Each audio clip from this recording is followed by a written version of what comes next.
আজকে দুর্নীতিবাজ এক সরকারকে আমরা উৎখাত করেছি, এক ফ্যাসিবাদ সরকারকে আমরা উৎখাত করেছি।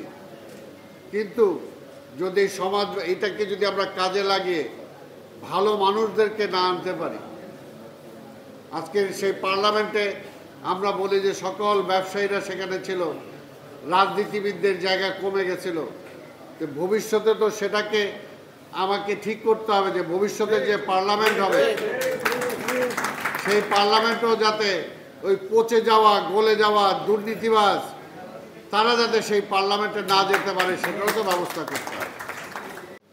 মাঝে মাঝে যখন খারাপ লাগে বা একটু ফিল করি যে কি হলো কি হবে, তখন একা একা এই নজরুলের আবৃত্তি শুনি, ভালো লাগে মনটা, গানগুলো শুনি ভালো লাগে। এটা হলো আত্মার জন্য, নিজের আত্মার জন্য, নিজের আত্মাকে পরিশুদ্ধ করার জন্য, ভালো থাকার জন্য। আজকের এই পচে যাওয়া সমাজের মধ্যে নিজেকে ভালো রাখাও একটা বিশাল সংগ্রামের ব্যাপার, বিশাল সংগ্রামের ব্যাপার।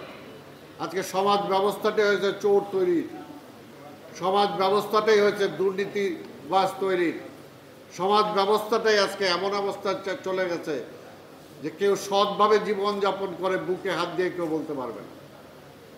কাজে এটা থেকে যদি আমরা বাঁচাতে না পারি, আজকে দুর্নীতিবাজ এক সরকারকে আমরা উৎখাত করেছি, এক ফ্যাসিবাদ সরকারকে আমরা উৎখাত করেছি। কিন্তু যদি সমাজ এটাকে যদি আমরা কাজে লাগিয়ে ভালো মানুষদেরকে না আনতে পারি, আজকের সেই পার্লামেন্টে আমরা বলি যে সকল ব্যবসায়ীরা সেখানে ছিল, রাজনীতিবিদদের জায়গা কমে গেছিল।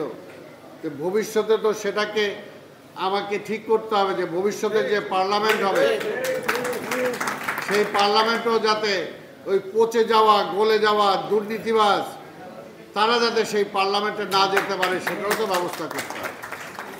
আচ্ছা, রাজনীতিতেও তাই, আজকে রাজনীতিতেও তাই, কালো টাকার পাহাড় যাদের আছে তাদেরকেই যদি আবার সেখানে প্রতিষ্ঠিত করি তাহলে তো সেটাই হবে না।